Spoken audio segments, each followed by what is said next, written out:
This is a third video about fuse box, replacing it by circuit breaker. For the added subscribers, thank you very much.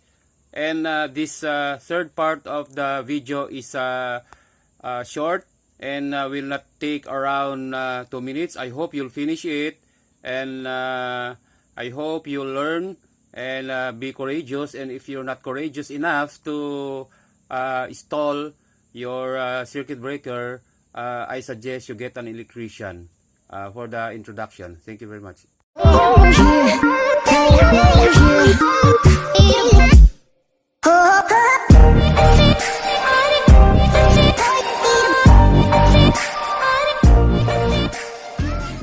Okay.